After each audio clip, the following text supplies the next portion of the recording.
All right, let's take a look at the 2015 question together first here. So on this one, this was a calculator question, so we can use a calculator to do all of these pieces.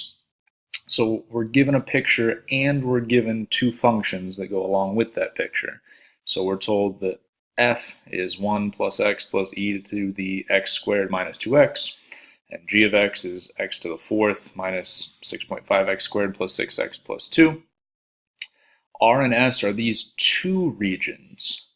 So part A just says find the sums of the areas of these two regions. So obviously I'm going to have to split this up into two integrals to find the area. Okay, the first integral will be the area of this curve minus this curve from here to here.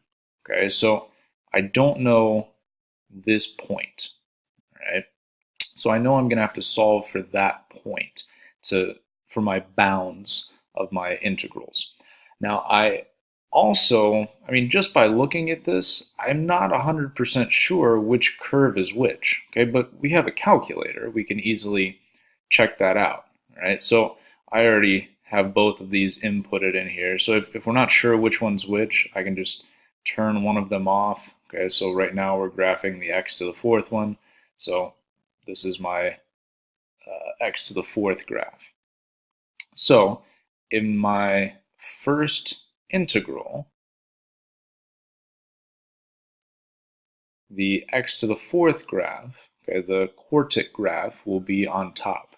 So I'll split this up into two regions. We can say R is the integral from 0 to, and we haven't solved for that yet, so I'll leave that blank. So this is going to be the quartic function, which is g of x. So I'm just going to write it as g of x right now, minus f of x. Now, when I'm writing this out, I need to make sure that I'm showing that all of that is being multiplied by dx. So we need to use parentheses appropriately here. Now, to solve for s then, okay, the region S would be the integral from this unknown point, again, up to, now we know this x value is 2. Now, obviously, this time, my top function is going to be f of x, and my bottom function will be g of x. So this will just be f of x minus g of x dx. Now, let's use the calculator to solve for this missing bound. And so if I go back to my calculator, I can find that bound by going to second calc, and what I want to find is where those two graphs intersect. So I'm going to choose the fifth option. Now, if I only have two curves graphed, okay, it's just going to ask me the first curve, I'll hit enter, second curve, hit enter, and then the guess, just get it close to this point of intersection. Okay, so this is my point of intersection. Now the x value is the value that we care about here. Right, so the x value of 1.0328319, okay, is what I'm going to jot down for that bound. Now, we do want to go out to as many decimal places as we can on an intermediate step like this. Okay, so that bound was 1.03282. Okay, and then this lower bound for region S will be the same thing, 1.0328832. So now, to find these two areas, I can just input this into the calculator. Now, let me write out region R here. So this would be the integral from 0 to 1.0328832 of g of x. Now, we want to make sure we're using parentheses appropriately here. So I'm going to put my entire g of x in parentheses. So x to the fourth minus 6.5x squared plus 6x plus 2. minus, and then I'm going to put my entire f of x in parentheses as well. So minus 1 plus x plus e to the x squared minus 2x power. So I'm closing that parenthesis, then I'm closing this entire parenthesis dx. Okay, so we want to make sure that we put that into the calculator like that. And I'm not going to take the time to do all of that, right, or show you on the calculator. But what we should end up getting is that region R, when I input all of this into the calculator, gets me an area of 0.997427. And then if I do the same thing for S, I get 1.006919. So then the entire area, the sum of the areas of regions R and S, would just be adding those two together. And now we can finally round to 3 decimal places. So when we do that and round to 3 decimal places, we get 2.004. All right, so double check, make sure that you're comfortable doing that on the calculator. All right, so number 2, or I'm sorry, 2b, okay, it says region S, so we're just looking at this piece now, is the base of a solid, and the cross sections perpendicular to the x-axis are squares. So that's saying these cross sections, okay, coming out of your paper are squares. So if we think about one side of the square, okay, is the distance between this function and this function. All right, so we said this function here was f of x, and this function was g of x. So one side of the square is f of x minus g of x.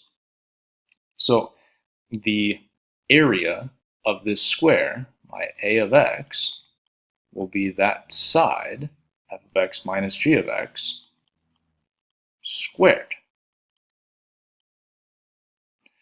To find the volume then of this region, we just integrate. So I'm going to take the integral. Now, we had to use our bound that we already found here, and that bound was 1.032832. And our final bound is 2.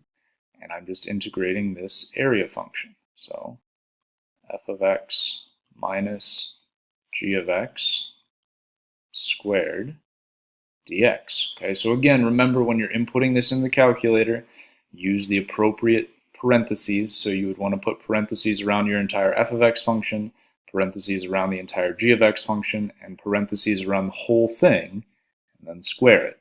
So when you do that, when you put that in the calculator and round to 3 decimal places, 1.283 is what we should get for this one. All right. Then part C says, let h be the vertical distance between the graphs of f and g in region S. So we're just looking here again, and we want to find the rate at which h changes with respect to x when x equals 1.8. So that distance is just the top curve minus the bottom curve, right? And we said that the top curve here was my f of x, and the bottom curve was g of x. So h of x, we're just saying, is f of x minus g of x. That's the vertical distance. So it says find the rate at which this is changing. Rate means derivative. So all we're doing is saying the derivative of h is equal to, no, there's no product rule, there's no quotient rule. I can just take the derivative of each of these individually. So f prime of x minus g prime of x, and then it says plug in 1.8 for x. So again, this is a calculator problem. So all we're doing, okay, we don't have to find these derivatives by hand. We can use the calculator to do that for us. Right? So we just want to find the derivative of f at 1.8 and then subtract the derivative of g at 1.8. Right? So remember, on your calculator, from the home screen, math 8 gets you the derivative option. So you would just put in d over dx of the function at x equals 1.8. All right, so again, I don't need to take the time to do that, okay, but you should double check on the calculator that you get this value. Right? So when we do that, when we find f prime of 1.8 and subtract g prime of 1.8, we should get negative 3.812 or negative 3.811 if we truncate instead of round. Okay, so that's it for this question. Right? That was all 9 points. Part A was worth 4 points. Right? 1 point for the limits, so we had to, solving for this point of intersection was basically worth a point. Then 2 points for the integrands, okay, so showing this work. And remember, we do need to show this work. We need to write at least this much down, even if it is a calculator problem. Right? And then 1 point for the final answer. Part B was worth a total of 3 points, 2 points for this correct integrand, right, for this whole piece here, and then 1 point for the answer. And then part C was worth 2 points. Okay, 1 point, it just says for considers h prime, right? So just equating the idea of rate with the derivative. Okay, so if you only got to here, if all you wrote down was h prime equals f prime minus g prime, that was worth a point. And then the second point was this negative 3.812 answer. All right. So let's take a look at the 2004 question then. This one was another calculator question, so we can use the calculator for everything here.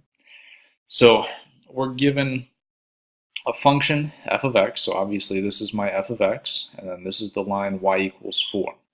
So part A says find the volume of the solid generated when this region is rotated about the line y equals negative 2. So y equals negative 2 is this horizontal line down here.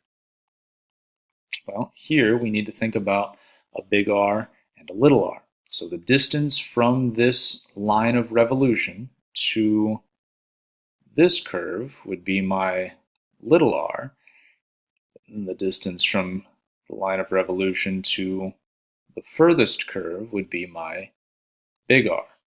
So my big R is going to be this line minus this line. So that's going to be 4 minus negative 2. Okay, well, 4 minus negative 2 is just 6.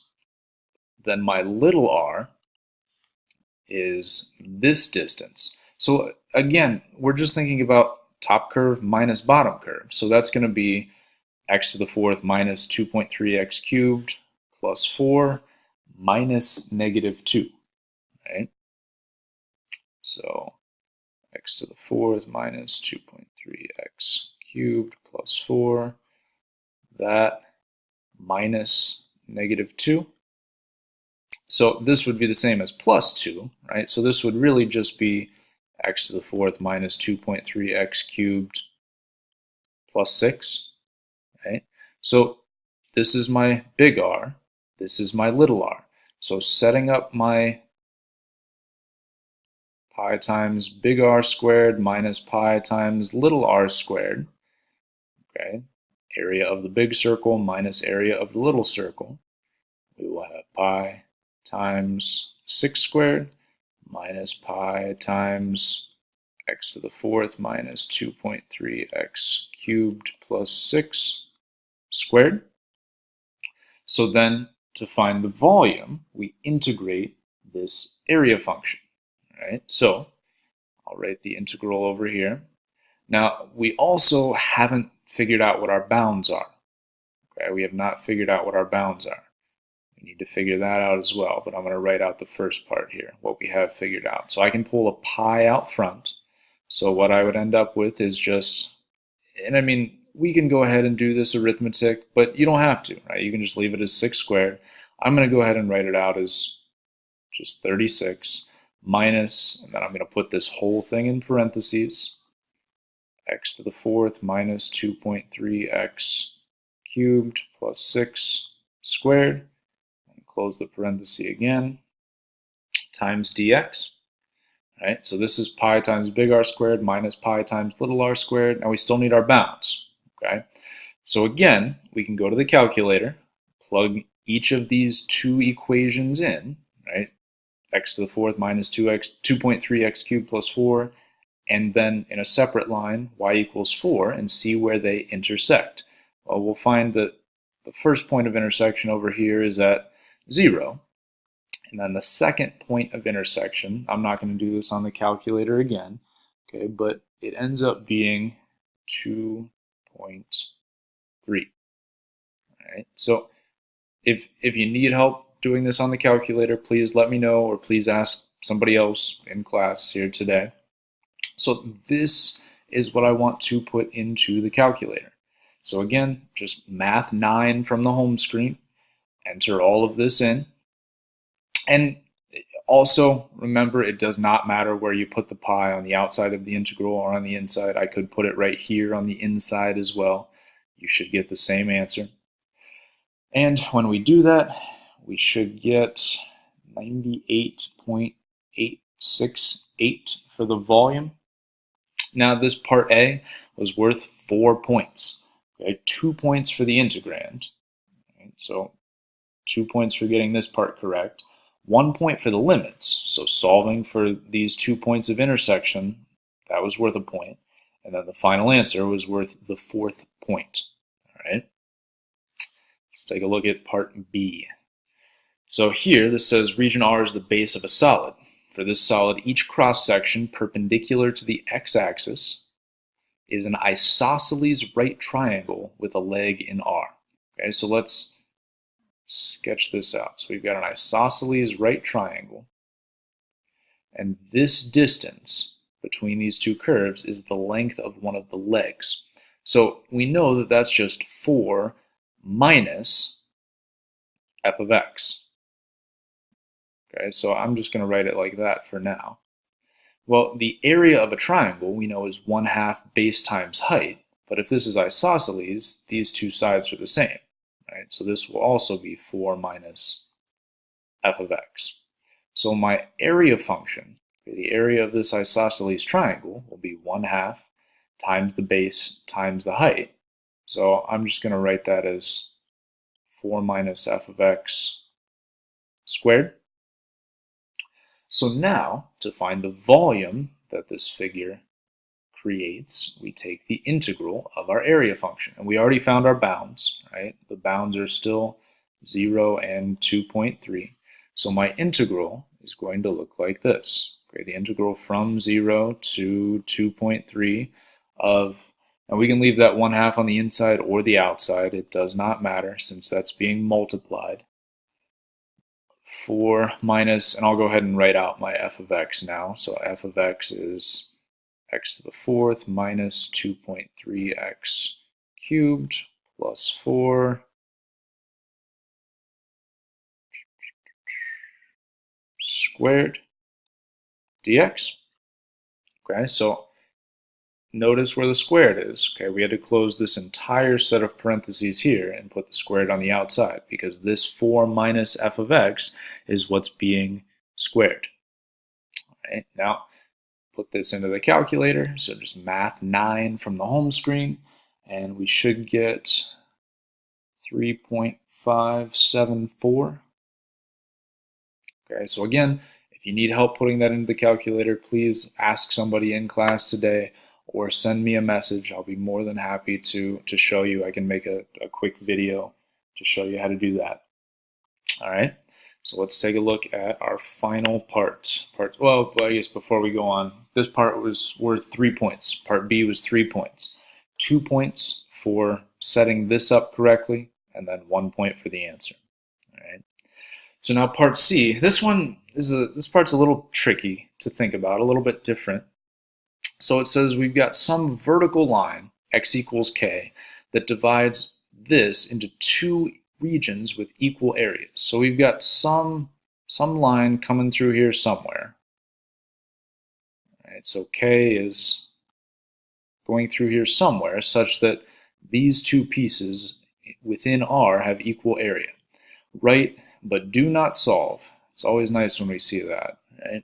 Write, but do not solve an equation involving integral expressions whose solution gives the value k. Now, there are a couple of ways to do this. Okay? The way that they have in the answer document is probably not the way that I would have thought of first. All right? So what we know, okay, is that this entire region, okay, we can say is the area from 0, oops, that's not a real good looking 0. The area from 0 to 2.3. All right.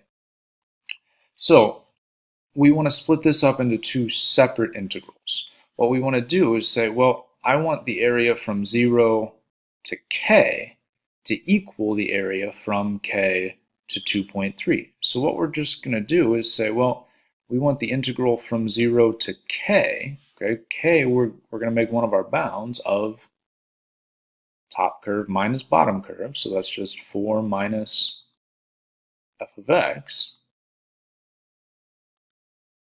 I want to say that that area is equal to this area over here, which we're going to say is the area from k to 2.3 of the same thing, right? Of 4 minus f of x dx. And that's it, right? It says do not solve. So this would be an integral expression showing that we're cutting this in half and we want the area of each half to be equal. We're just saying, well, there's going to be some value such that when we cut it in half, the areas will be equal. All right. So that's it for the 2015 and the 2014 AP questions that went along with this. Those are the most recent free response questions that have shown up with this topic. On the 2016, 2017, and 2018 tests, there was not a free response question that dealt with volume like this. So I mean, we can think about that one of two ways. Either they're phasing that type of question out on the AP test, or we're due for a question of that type on the AP test. All right. So, I mean, we're not 100% sure, obviously, if a question like this is going to show up or not. So we need to prepare for it. So what I want you guys to do now is take a look at the 2013 and 2012 AP questions. All right. These ones are pretty similar, okay? A little bit different, but still with the same basic ideas. So we're going to treat these two questions as a take-home exam.